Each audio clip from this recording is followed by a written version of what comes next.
this.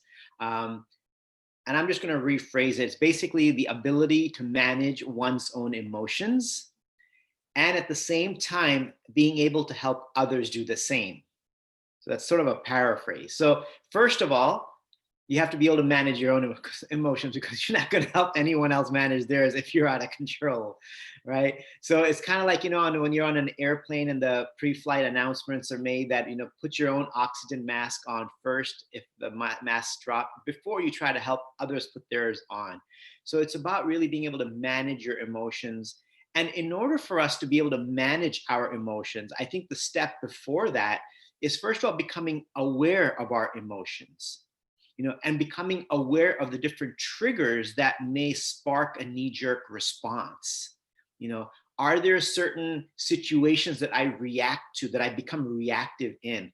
Are there certain people at work or at home that I just sort of react to and I'm not aware of it, but the moment they walk into the room and the moment they make a comment, I'm immediately just sort of shutting them down or just sort of, reacting to them without even really hearing what they're having to say. Because when we have that sort of response to someone we don't see eye to eye with or get along with, or we've just determined in our mind that this is not a nice human being or a good person, at that point, our ability to hear anything that they say is basically shut down. So I guess the definition really that I'd like to work with is being able to, first of all, become aware of your emotions and feelings, and then be able to manage them. Because if you're not aware, then you don't know what to manage. Like, what are you managing? Okay, I'm managing this group of people and this project, and these are my resources.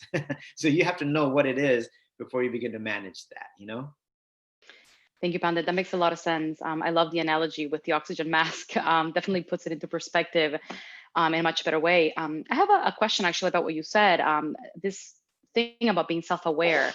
I find myself sometimes, when I'm having a conversation, that my responses might be reactive. How can we develop that self-awareness when we are trying to, answer a specific question or talk with emotional intelligence? How can we develop that? So, like with anything in life, it's not something that you don't do, and then in the moment that you're going to be able to do it. It's like trying to run a marathon without getting prepared for the marathon.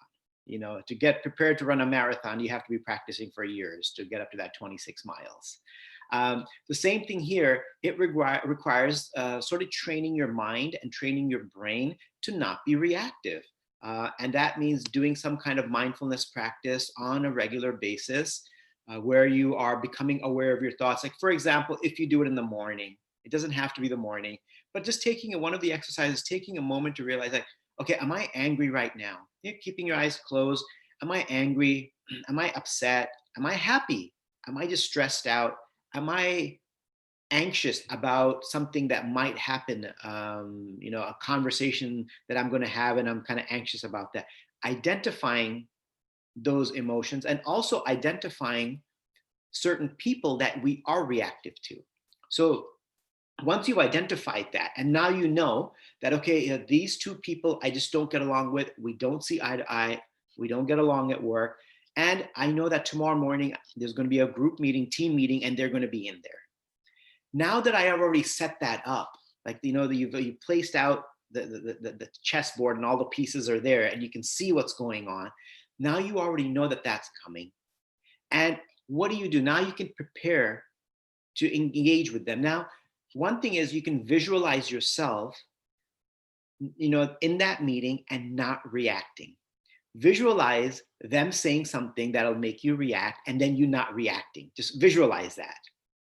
Right? So that's kind of a cool thing to do. Like, okay, they're saying something, or maybe I'm going to make a point and I know they're going to disagree with it just because they like to disagree with me, whatever. Maybe the relationship's gotten that bad. And visualize yourself not getting upset when they disagree with you. Right? So that's how you want to be. So visualize how you want to be in that moment and how you want your response to be different.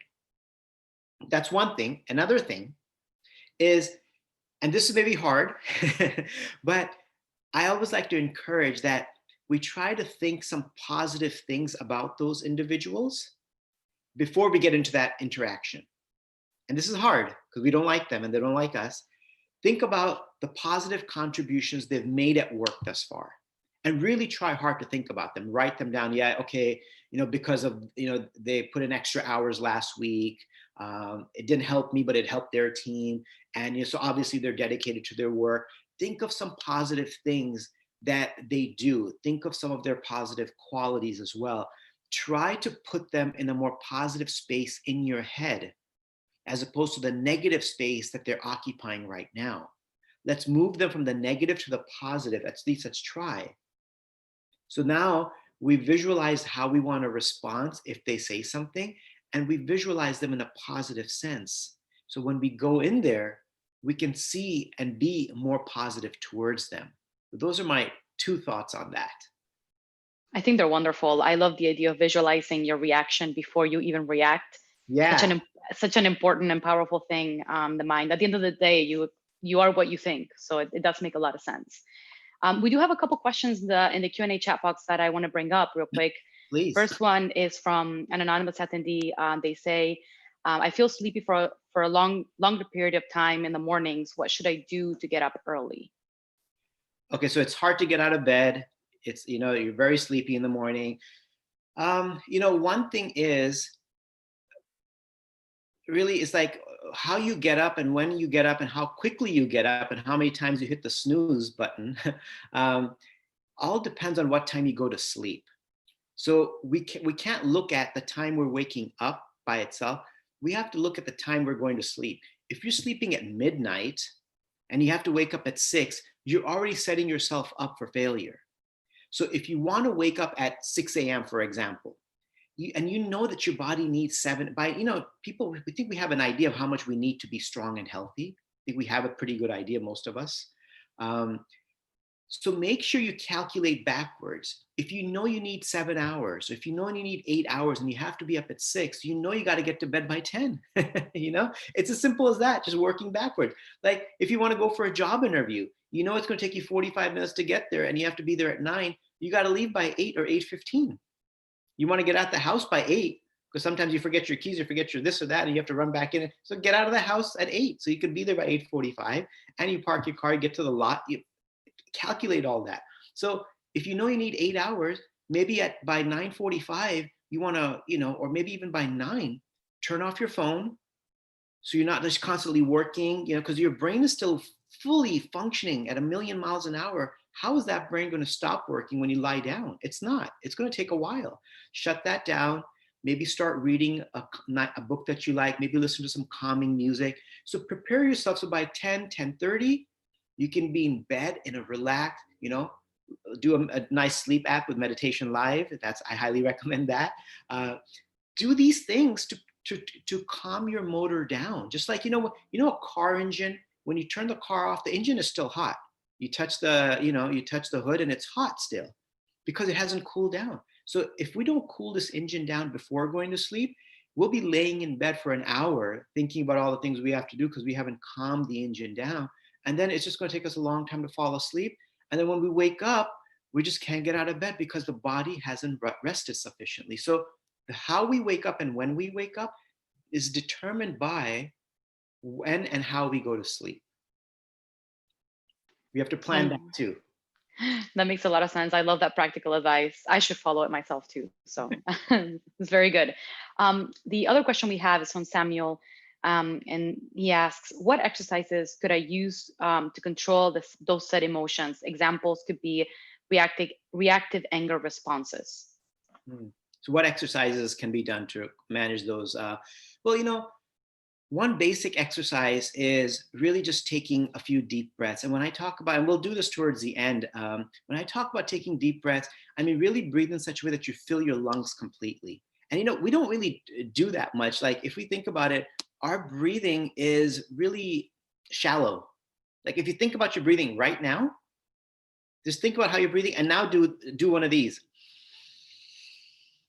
Look how much deeper that was than before. You probably took in like 20, 30 times more oxygen, correct? As opposed to just kind of like this much, and then you're going. We don't do that. We're just like kind of happening on its own. So one is actually just the deep breathing, and research has shown this, that if you just do this kind of deep breathing, you take 10 deep breaths and just focus on the breath. Like, don't check your text messages while you're doing the breathing. Just put it aside, just breathe. That in itself will calm down your emotions and help reduce some of the anger. And if it is like, it depends on what it is. If you have a moment, if you're going to go into a meeting or if you're upset, just go walk around the block a little. But you know what? Leave your phone behind. I always recommend this, and people always find it kind of interesting that after I give a speech in a corporation, I'm like, you know what? I want you guys to try to do today or tomorrow.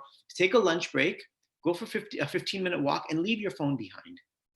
Give your mind, give your emotions a chance to disconnect and just sort of relax your mind and your eyes and everything, so that you can actually, calm your emotions down. I see a couple of questions here. Should I go ahead and read it? And read one here is from from Amit, saying, how do I concentrate on my work amongst all distractions which are coming from other tracks of my work and are unavoidable? Well, if they're unavoidable, then maybe you can't avoid them. But I think sometimes, now I don't know, I'm going to answer this and hopefully it'll satisfy Amit with the answer, is that sometimes we feel that when we do multitasking, that's actually going to be how we're going to resolve our problems and deal with the many different things that are coming with us. Actually, scientific research has shown that multitaskers have reduced efficiency by 40%, and they're 50% more prone to making errors. Simply because our mind can't do two things at once. Not possible. Is there a reason why it's illegal to text and drive? Did you think about that? Like, you can't, because the mind can't be doing this and this at the same time. You do this, you crash. The mind actually can only focus on one thing. So what I would suggest, that you try to finish one task to completion as much as possible, and then go to the next one. Because if you try to do three, what'll happen is, it's when you're stopping your thought process on one task and you jump to another one, and you fully get absorbed in this one. And now when you have to go back to this one an hour later, you don't remember fully where you left off. Sometimes it could take 5, 10 minutes, 15 minutes to fully remember everything that you had in your mind when you were working on this. You might lose your train of thought. You might forget a couple of items that you had in your mind that were really good. So now you might forget those. So it's kind of like when you're driving down a long highway. I have all these kind of metaphors that I like to use. And you pull off into a rest area for 5 minutes and then get back on. You've lost 5 minutes, right? And if you do 5 of those stops, basically it's 50 minutes slower than you would have gotten there. So my point is that you get to point A to B faster if you stay focused on one task.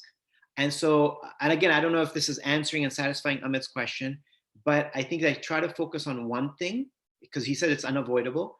Get it done. And if you can't finish that one thing, something super urgent comes up, make a note of where you left off and then go to the next project. So then when you go back, you can read your notes and dive right back in a little faster. Thank you, Pandit. That makes a lot of sense. I love that about multitasking. I think that's something that everybody does. And with society today and all the stimuli we have going on, I think it's unavoidable sometimes to multitask. And I think it makes a lot of sense to be able to focus on one thing and do that. There's another great question by Barbara. I actually have the same question. Does food play a role? And are there any superfoods to take that will enhance brain functionality? God, I could talk about this for an hour. Barbara, you really hit a note for me, a nerve for me. I love talking about this. I mean, think about it this way. I'm going to give another metaphor. Your car asks for regular, gasoline, and you start putting diesel in there. It's not going to function as well. It'll keep moving, but at some point it's going to slow down and become dysfunctional. Food is our fuel. Right? It's the fuel for our body and mind. And what kind of food we put in is going to determine how our machine functions. Our machine includes the physical body and the clarity of our mind and intelligence. All of it is determined by food. So if we're eating heavy foods, that's not going to be very healthy for us, obviously, in the long run. And also it's going to slow us down at work. Like you eat a heavy lunch, what happens? You just want to sleep after that. You can't, like your brain actually feels like a clog up there. Like the drain's just clogged. So yes, heavy meats, like like heavy foods, like, I mean, one item is that like red meats are obviously not a very healthy thing to be eating. It's not good for your health. It can also, slow your body down. It's just really bad for your health ultimately. More fruits and vegetables are great. The more fruits and vegetables you can input into your life, into your diet on a daily basis, and the reduction of like processed and red meats, if you can reduce that, that will help your body and your mind, because what's good for the body is also good for the mind, and vice versa.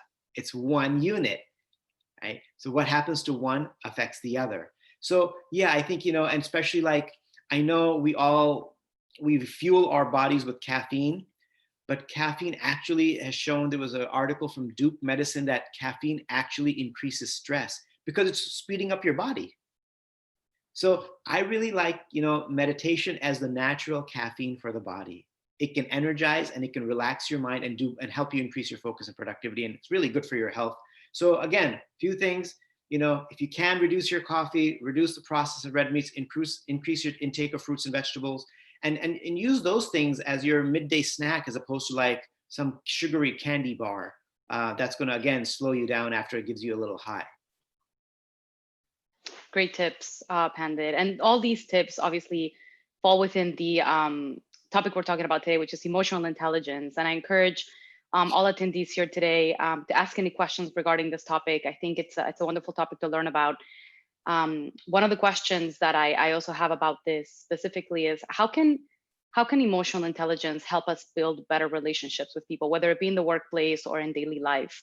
What kind of role does it play within that? It plays the most important role you can imagine. Emotional intelligence is being able to manage your emotions and help others manage them, but it's also about help understanding another person's perspective. There is no such thing as a relationship if you can't understand another person's perspective. If you can't understand where another person's coming from, and you only have your perspective and you have your own ideas, and we're not able to hear someone else what they're saying in a workplace environment, that's going to lead to a complete breakdown in communication and collaboration.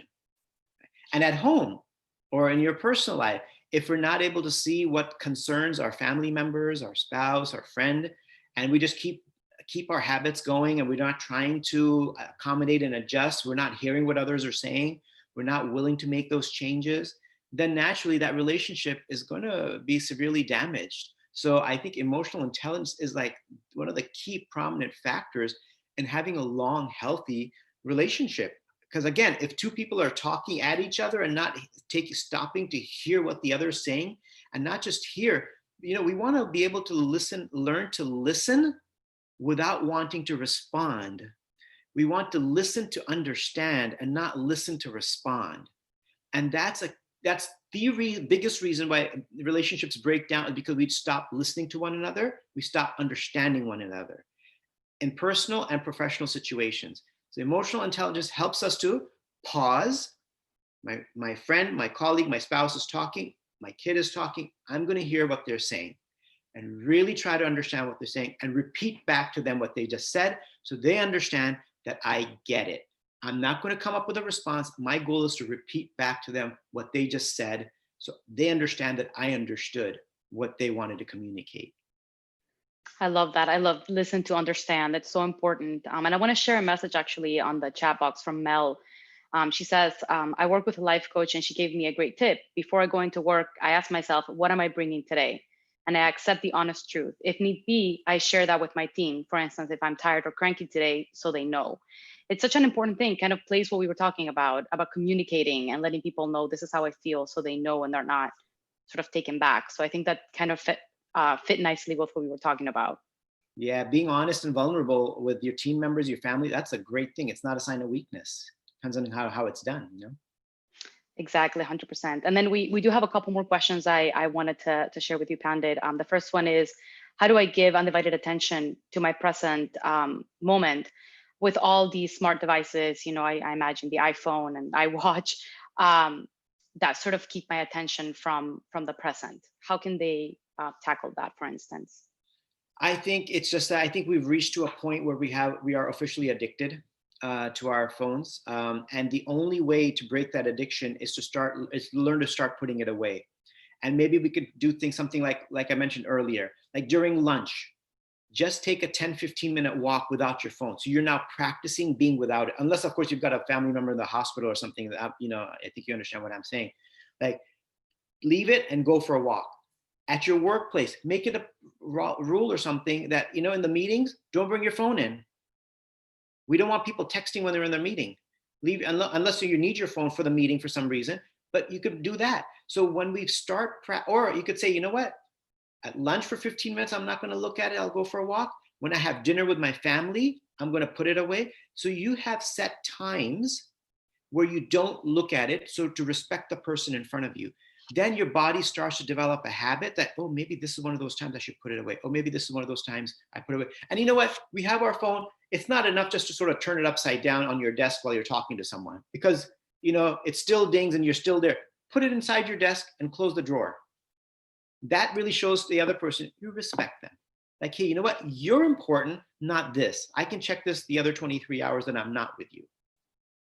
So I think that's how we practice putting it away. There's another question here. Does anxiety affect my emotional intelligence? This is from anonymous attendee. Naturally, the more anxious we are in our mind, right, the less we're going to be able to think about other people. And I think this is where mindfulness and meditation can really come in handy, is that one of the purposes of mindfulness and meditation is to help calm down our anxiety. They can really help put things in perspective. Sometimes our mind just blows things out of perspective. It makes a mountain out of a molehill. Something could be this, an issue could be this big, but our mind's like, oh my God, you're going to lose your job and become homeless if you don't finish this, don't send this email right now. It's like the mind does that. So mindfulness and the raising of self-awareness can help us realize that things aren't going to be as bad as they are, as that we imagine they are. And if we take a few deep breaths and calm our emotions down, then we'll be less anxious, and then we'll be able to be more emotionally involved and focused with those in front of us. Thank you, Pandit. I think that's wonderful advice. And on that note, actually, I think it would be a great time to actually jump into a practice, Okay. perhaps to improve our emotional intelligence. Yeah. What do you think? Sure. I think I always love to do that. So maybe like 2 or 3 minutes? Sounds perfect. And then I encourage, everybody to share their experience after. It would be wonderful. Okay. So let's go ahead and start. Please, everyone, close your eyes, sit comfortably. And if you can, please put your feet flat on the floor. Unless you're sitting cross-legged, then that's fine. And let's just start by becoming aware of the weight of our body pushing down into the seat that we're sitting on. Just feel the weight of your body, the heaviness of your body pushing down into the seat. And this is helping us to come into the present moment. We're focusing all of our attention and awareness onto one point.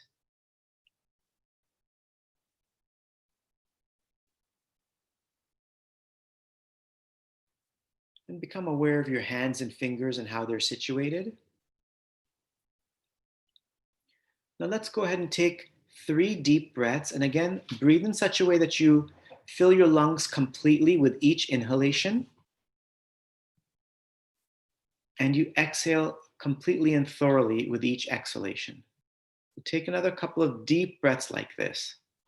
And each time you breathe in, you should be able to take in a little bit more breath because your lungs have now been able to expand a little bit.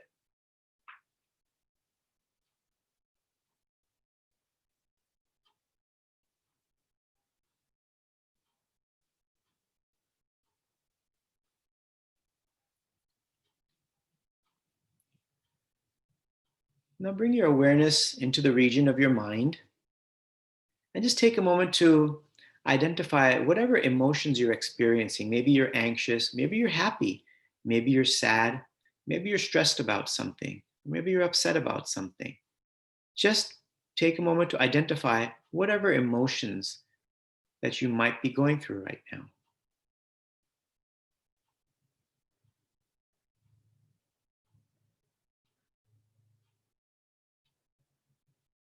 And this is step 1, becoming aware of what's happening in our mind. Now take a deep breath in. And as you exhale, breathe out all of the emotions you recognized, all the thoughts that were in your mind. Just let everything go. Completely empty out your mind, relaxing your body and mind. Take another deep breath in. Really fill your lungs completely. And this time as you exhale, relax all the muscles in your face, your mouth, your jaw, dropping your shoulders. Now take a moment to appreciate one of your colleagues or someone in your personal life that supported you and encouraged you, and wish them well in their endeavors.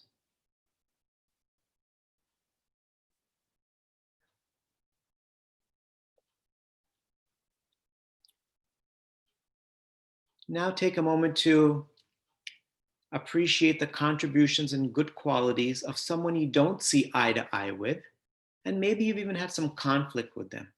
And try to appreciate them and wish them well in their endeavors. And this is a very essential practice for us to be able to do on a regular basis.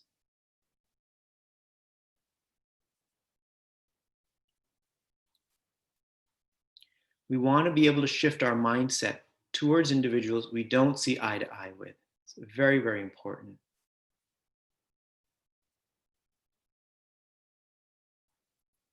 Go ahead, take another 3 deep breaths, filling your lungs completely. See if you can breathe in and out just through your nasal passages. Try to do that if you can.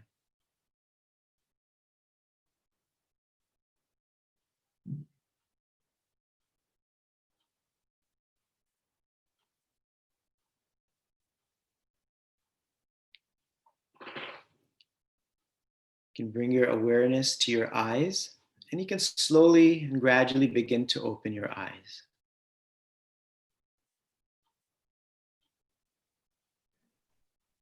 Thank you, Pandit. That was wonderful. It's always interesting to picture that person that you don't see eye to eye with. But I think it's like you said, everything is discipline and practice at the end of the day. So it's good advice. We do have a question here in the Q&A chat box. It says, how can I understand the person who doesn't have emotional intelligence? Understand meaning like understand what they're saying, or just understand whether they have emotional intelligence or not. I'm not sure which one, but I think that obviously if someone's not able to hear another person's perspective, then that person's lacking in emotional intelligence. But what I always like to do is in these types of situations, I always say that, let's just focus on developing and increasing our own emotional intelligence.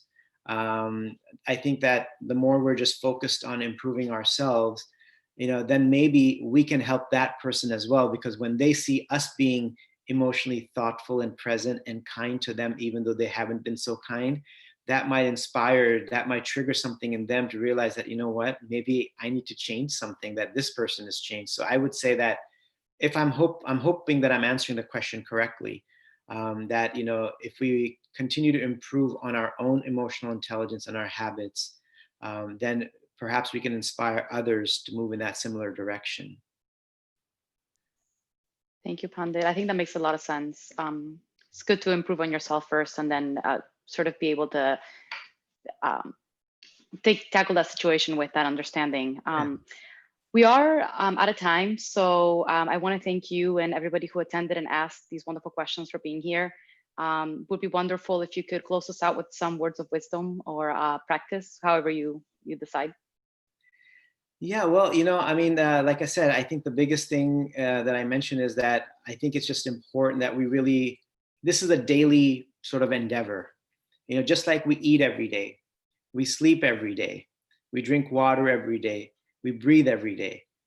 A regular meditation practice should just be a part of our day. It's like, you don't go a whole day without eating. So how do you go a whole day without meditating? If you're feeding your body, you got to feed the mind. If you're exercising the body, you got to exercise the mind. And this deep breathing and meditation exercises are a powerful way. And I think, just like I said, eating and sleeping and drinking water and going to work, going to sleep, meditation just needs to be inserted into that it just becomes a part of our schedule. Even if it's 1 minute a day, even if it's 2 or 3 minutes a day, I think we can all find 2 or 3 minutes a day to incorporate and insert it in there, so it just becomes a part of our daily routine. And then we'll notice the difference very, very quickly, actually. Thank you, Pandit, and thank you, everybody. That's great advice. My pleasure. so glad we could have this amazing conversation. Thank you, everybody, for joining and participating and asking your amazing questions. Thank you. Have a great day. Thank you. Bye-bye. Namaste.